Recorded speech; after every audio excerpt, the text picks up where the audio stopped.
BEd first இயர்ல psychology paper பத்தி பார்க்க போறோம். அந்த சைக்காலஜி பேப்பர்ல 10th யூனிட் பார்க்க போறோம். அந்த 10th யூனிட்ல இன்னைக்கு நம்ம பார்க்க போற கேள்வி வந்து தாராளமயமாக்கம். அந்த கேள்வி பத்தி தான் நம்ம பார்க்க போறோம். இந்த 10th யூனிட்ல நம்ம நிறைய கேள்வி நடத்திருக்கோம். அந்த நடந்த கேள்விலாம் உங்களுக்கு டிஸ்கிரிப்ஷன் கீழே அது லிங்க் கொடுத்துருக்கேன். நீங்க புதுசா பாக்குறவங்க அந்த கேள்வியை போய் நீங்க பாத்துக்கலாம். சரிங்களா? சோ இன்னைக்கு நம்ம பார்க்க போறது தாராளமயமாக்கம். அந்த கேள்வி பத்தி தான் பார்க்க போறோம். நீங்க வந்து எந்தெந்த ஆதர் புக் படிச்சாலும் சரி, இப்ப நான் சொல்ற இன்ட்ரோடக்ஷனை நீங்க தாராளமா எழுதிக்கலாம். நான் சொல்ற இன்ட்ரோடக்ஷன் வந்து உங்களுக்கு வந்து ஈஸியா அண்டர்ஸ்டாண்ட் ஆகிற மாதிரி இருக்கும். அதே நேரத்துல அந்த டாபிக் ஓரியன்டாவும் இருக்கும். அந்த மாதிரி தான் நான் கலெக்ட் பண்ணி எழுதியிருக்கேன். ஸோ நீங்க எந்த ஆதர் புக் படிச்சாலும் இந்த இன்ட்ரோடக்ஷனை நீங்க தாராளமா எழுதிக்கலாம். சரிங்களா? ஸோ இன்னைக்கு நம்ம பார்க்க போற கேள்வி என்னன்னா தாராளமயமாக்கம்.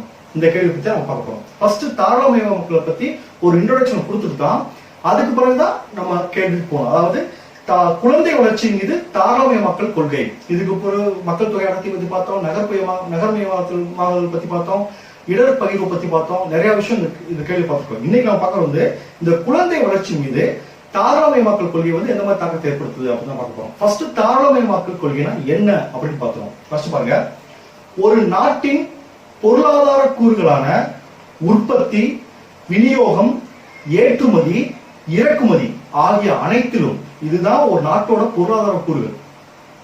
சரிங்களா? ஒரு நாட்டின் பொருளாதார கூறுகளான உற்பத்தி, விநியோகம், ஏற்றுமதி, இறக்குமதி ஆகிய அனைத்திலும் அரசின் கட்டுப்பாடுகளையும் நெறிப்படுத்தலையும் தளர்ச்சி அடைய செய்து தனியார் பங்கேற்பை வெகுவாக ஊக்கப்படுத்தலே தாராளமயமாக்கல் எனப்படும்.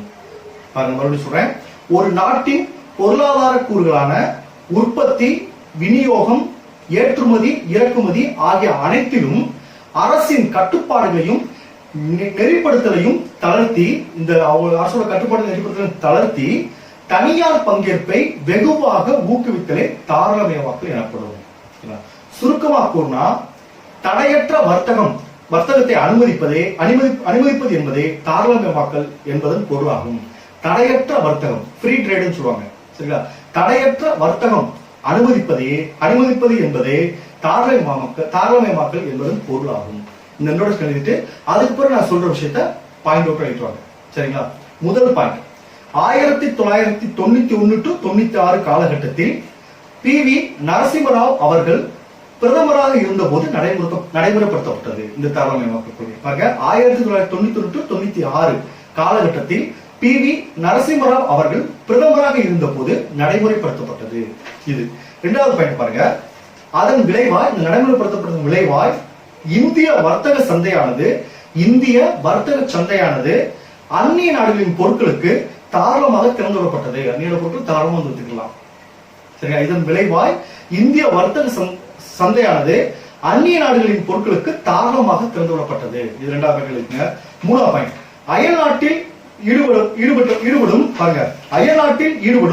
இந்தியர்களின் வருவாயும், பாருங்க, அயல்நாட்டில் ஈடுபடும் இந்தியர்களின் வருவாயும் தடையின்றி இந்தியாவில் முதலீடு செய்யப்பட இக்கொள்கை ஊக்குவிக்கிறது. வெளிநாட்டில் சம்பாதிச்சு அது இந்தியா வந்து முதலீடு பண்ணிக்கலாம். அதான் பாருங்க, அயல்நாட்டில் ஈட்டப்படும் இந்தியர்களின் வருவாயும் தடையின்றி இந்தியாவில் முதலீடு செய்யப்பட இக்கொள்கை ஊக்குவிக்கிறது அப்படின்னு சொன்னாங்க. அடுத்த நாலாவது பாருங்க, இதனால் முதலீடுகளை ஊக்குவிக்கிறதுனால முக்கியமாக கல்வி வளர்ச்சி இந்தியாவில் அதிகரிக்க தொடங்கியது. இதன் விளைவாக தான் கல்வி வளர்ச்சி வந்து இந்தியாவில் வந்து அதிகரிக்க தொடங்கியது. அடுத்து லாஸ்ட் பாயிண்ட் என்னன்னா, தாராளமயமாக்கல் கொள்கை குழந்தைகள் நலத்தில் நன்மைகள், தீமைகள் என இருவிதமான விளைவுகளையும் ஏற்படுத்துகின்றன. லாஸ்ட் பண்ணவங்க, தாராளமயமாக்கல் கொள்கை குழந்தைகள் நலத்தில் நன்மைகள், தீமைகள் என இருவிதமான விளைவுகள் ஏற்படுத்தின. அதனால நன்மைகளும் நிறைய இருக்கு, அதனால தீமைகள் நிறைய இருக்கு. இப்ப அவ வந்து நன்மைகள் தீமை தனியா பிரிக்கல, மொத்தம் அதோட விளைவுகள் பத்தி தான் சொல்லியிருக்காங்க. இதை நீங்க தாராளம் அளிக்கலாம். சோ இதுதான் இன்ட்ரோடக்ஷன். இந்த இன்ட்ரோடக்ஷன் எடுத்துட்டு அடுத்து நான் சொல்ற ஃபார்மேட் எழுதுங்க. அடுத்த ஹெட்டிங் என்ன போறீங்கன்னா, குழந்தை வளர்ச்சி மீது தாராளமயமாக்கல் கொள்கை. இப்ப அதுக்கு பிறகு அந்த குழந்தை வளர்ச்சி பத்தி வரோம். ஃபர்ஸ்ட் தாராளமயமாக்கல் பத்தி என்ன சொல்லிட்டோம், அது பிறகு அது யாரால ஆரம்பிக்கப்பட்டது, அதுல என்னென்ன விஷயம் இருக்குன்னு சொல்லி 5 விஷயம் சொல்லிட்டோம். அதுல பாத்தீங்கன்னா இதுல குழந்தை சம்பந்தமான விஷயம் கடைசி சொல்லுவேன். கல்வி வந்து வளர்ச்சி அடையது முக்கியமான சொன்னேன். இதுல வந்து தாராளமயமாக்கல் குழந்தைகளுக்கு நன்மைகள் இருக்கும், தீமைகள் இருக்கு அப்படின்னு சொல்லிச்சு. இந்த இன்ட்ரோடக்ஷன் அடுத்த ஹெட்டிங் என்ன போறீங்கன்னா, குழந்தை வளர்ச்சியின் மீது தாராளமயமாக்கல் கொள்கை. குழந்தை வளர்ச்சியின் மீது இப்பதான் கேள்விக்கு வரும். குழந்தை வளர்ச்சி மீது தாராளமயமாக்கல் கொள்கை, தாராளமயமாக்கல் கொள்கையின் விளைவுகள் அப்படி கூட போட்டுக்கலாம். இப்ப இந்த ஹெட்டிங் போட்டு நான் சொல்றத மறுபடியும் நீங்க பாயிண்ட் பாயிண்டா எழுதிட்டு சரிங்களா?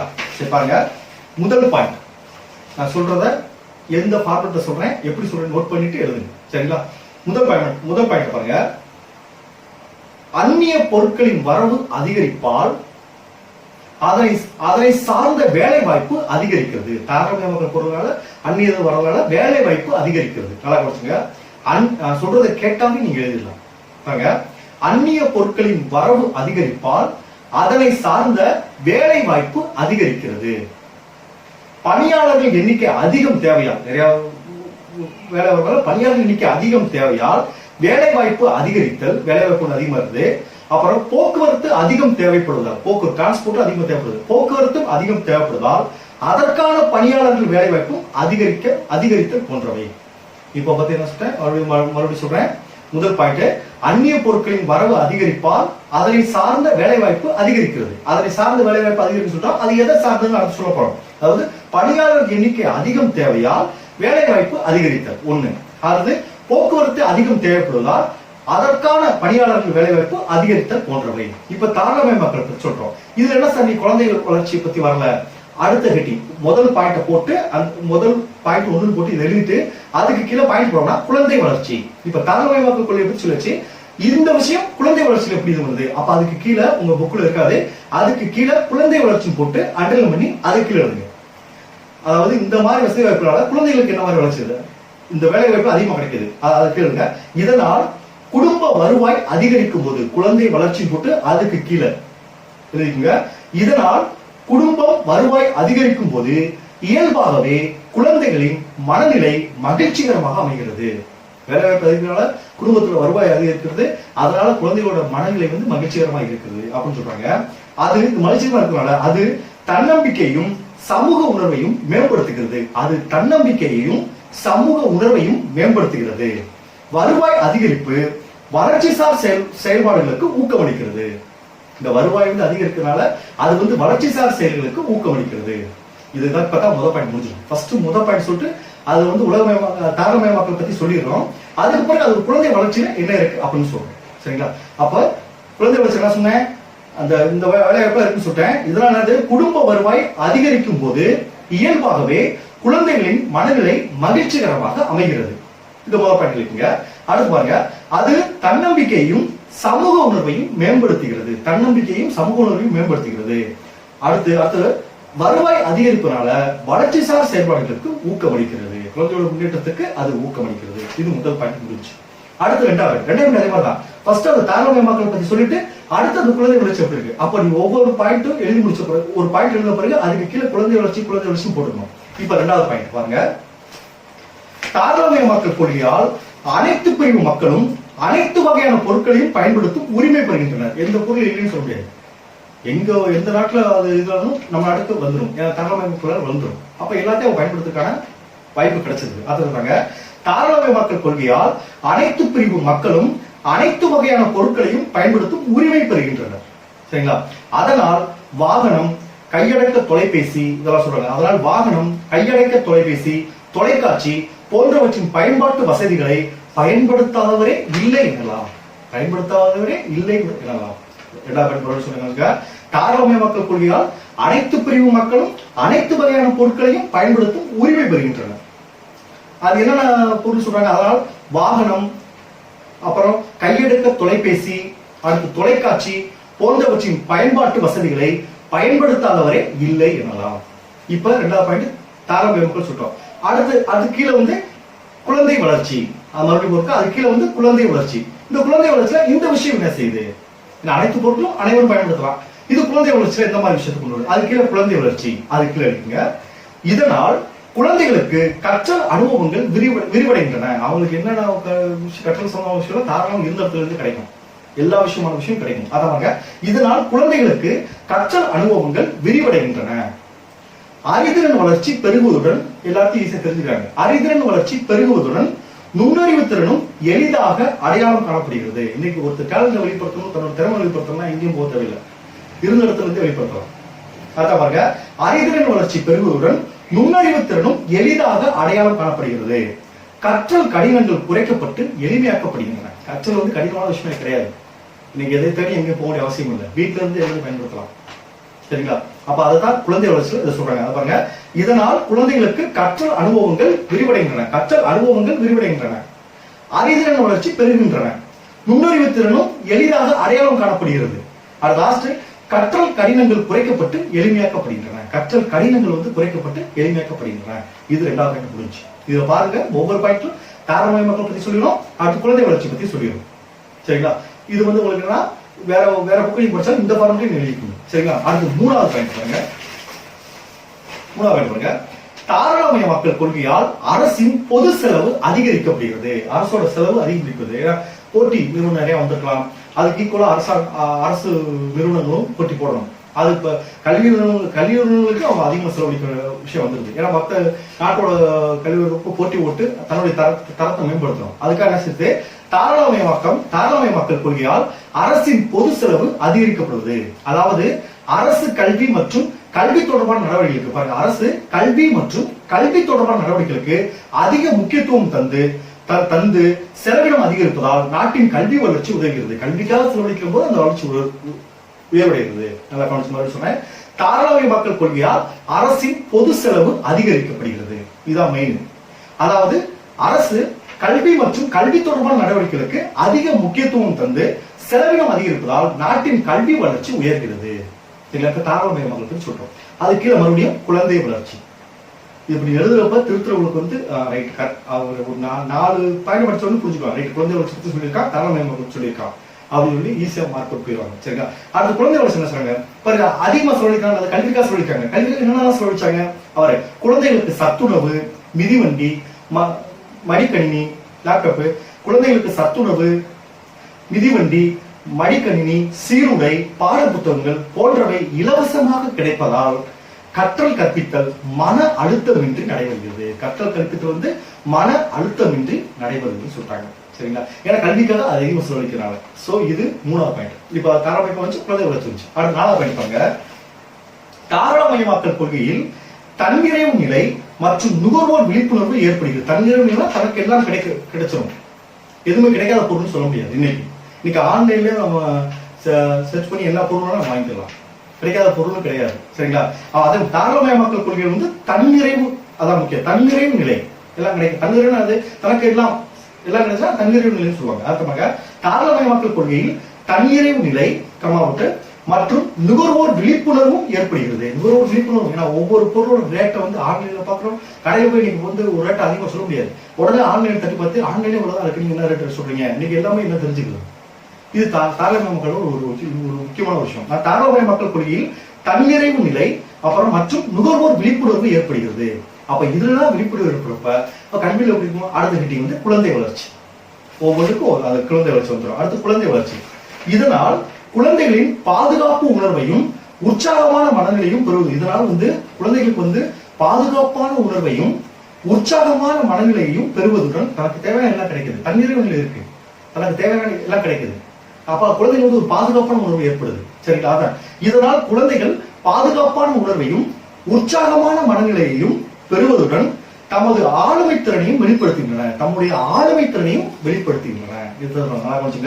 இதனால் குழந்தைகள் பாதுகாப்பு உணர்வையும் உற்சாகமான மனநிலையையும் பெறுவதுடன் தமது ஆளுமை திறனையும் வெளிப்படுத்துகின்றன. தம்முடைய ஆளுமை திறனையும் வெளிப்படுத்துகின்றன அப்படின்னு சொல்றாங்க. இது வந்து 4வது பாயிண்ட். சரிங்களா? அடுத்த 5வது பாயிண்ட் பாருங்க, தாராளமயமாக்கல் கொள்கையால் அனைத்து பணிகளும் பாருங்க, தாராளமயமாக்கல் கொள்கையால் அனைத்து பணிகளும் மின்னியல் மயமானதால், அது பூரமே ஆன்லைன் ட்ரேட் தான், ஆன்லைன் விஷயம் தான். அதாவது மின்னியல் மயமானதால் ஆன்லைன், அதாவது சொல்றாங்க தாராளமயமாக்கல் கொள்கையால் அனைத்து பணிகளும், எல்லா ஊருக்குமே அனைத்து பணிகளும் மின்னியல் மயமானதால் அனைத்து பொருட்களும் இணையதளத்தின் மூலம் சந்தையிடப்படுகிறது.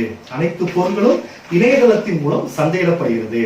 இதனால் அனைத்து வகையான பணிகளுக்கும் சேவைகளுக்கும் அங்கீகாரம் கிடைக்கப்படுகிறது. அனைத்து வகையான பணிகளுக்கும் சேவைகளுக்கும் அங்கீகாரம் கிடைக்கப்படுகிறது. இந்த தாராளமயமாக்கல் கொள்கையால் தான் ஆன்லைன்ல எல்லா விதமான பொருளும் நமக்கு கிடைச்சது. சரி, அதான் சொல்றாங்க, தாராளமயமாக்கல் கொள்கையால் அனைத்து பணிகளும் மின்மயமானதால் அனைத்து பொருட்களும் இணையதளத்தின் மூலம் சந்தையிடப்படுகிறது. இதனால் அனைத்து வகையான பணிகளுக்கும் சேவைகளுக்கும் அங்கீகாரம் கிடைக்கப்படுகிறது. அப்ப எல்லாமே ஆன்லைன் ஆயிடுச்சு. அப்ப இதோட குழந்தை வளர்ச்சி எப்படி இருக்கு? அப்ப குழந்தை வளர்ச்சி போட்டு கவனிங்க. இதனால் குழந்தைகள் தங்களுடைய ஆளுமை திறனையும் ஆளுமை வளர்ச்சியும் வெளிப்படுத்துகிறது. அதான் சார் ஆளுமை திறனையும் ஆளுமை வளர்ச்சியும் வெளிப்படுத்துகிறதுனா தங்களுக்கு இருக்க திறமைய ஆன்லைன்லயே அவங்க காட்டிக்கலாம். இப்ப எத்தனை ஆன்லைன்ல திறமையில டேலண்ட் வந்து யூடியூப் சேனல்ல போட்டோ இல்ல ஏதாவது ஒரு இதுல யூஸ் பண்ணி ஆன்லைன்ல யூஸ் பண்ணி அவங்க திறமையை இருக்காங்க. ஏன் ஆன்லைன்ல இன்னைக்கு எத்தனை பேர் ஸ்டூடெண்ட் எத்தனை பேர் வியாபாரம் பண்றாங்க, ட்ரேடிங் பண்றாங்க, எத்தனை பேர் சம்பாதிக்கிறாங்க ஓனா, அந்த விஷயம் தான் சொல்லிருக்காங்க. இதனால் குழந்தைகள் தங்களுடைய ஆளுமை திறனையும் ஆளுமை வளர்ச்சியும் வெளிப்படுத்துகின்றனர். அதாவது குழந்தைகள் வந்து அலங்கார பொருட்களை தயாரித்தும் மண்பாண்டங்கள் துணிகள் இவற்றை அலங்கரித்தும் இணையதளத்தின் மூலம் விற்பனை செய்து தங்களின் தனித்துவத்தை காட்டுகின்றனர். இணையதளத்தின் மூலம் விற்பனை செய்து தங்களுடைய தனித்துவத்தை காண்பிக்கின்றனர். ஆனா இதெல்லாம் ஸ்டூடெண்ட் பண்றாங்கன்னா கொஞ்சம் பண்றாங்க. வரங்கள கண்டிப்பா வரும். சரிங்க. அது குழந்தைகள் அலங்கார பொருட்களை தயாரித்தும் மண்பாண்டங்கள் துணிகள் இவற்றை அலங்கரித்தும் இணையதளத்தின் மூலம் விற்பனை செய்து தங்களின் தனித்துவத்தை காட்டுகின்றனர். தங்களுடைய டேலண்ட் வந்து அவங்க காட்டிக்கிறாங்க. இதெல்லாம் எதற்கு ஆன்லைன் மூலமா காட்டிக்கிறாங்க.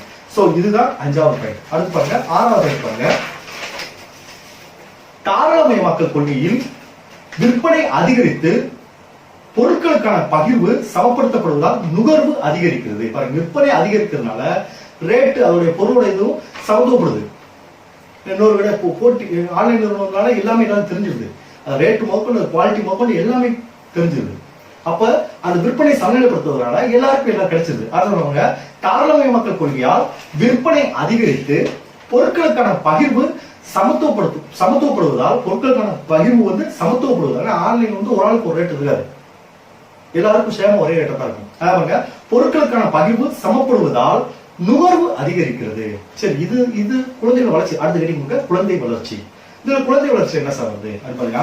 இதனால் குழந்தைகளின் எண்ணம் இப்ப வந்து இதுவரைக்கும் என்ன சொன்னாங்க, நன்மைகளே சொல்லிட்டு இப்ப சொல்ற விஷயம் பூரா நன்மைகளா வரும். சரிங்களா? இது வந்து நீங்க நன்மை தீமை பிரிச்சு வைக்க தேவையில்லை. அவங்க நன்மை தீமை குறிப்பிட்டு கேட்க மாட்டாங்க. கல்வி வளர்ச்சியில வந்து இந்த தாராளமயமாக்கல் கொள்கையோட இதை அப்படித்தான் கேட்பான். இதுல வந்து அது நன்மைகள் அப்படி தாராளமயமாக்கல், ஏன்னா தாராளமயமாக்கல் இண்டிவிஜுவல் அதை கேள்வி கிடையாது.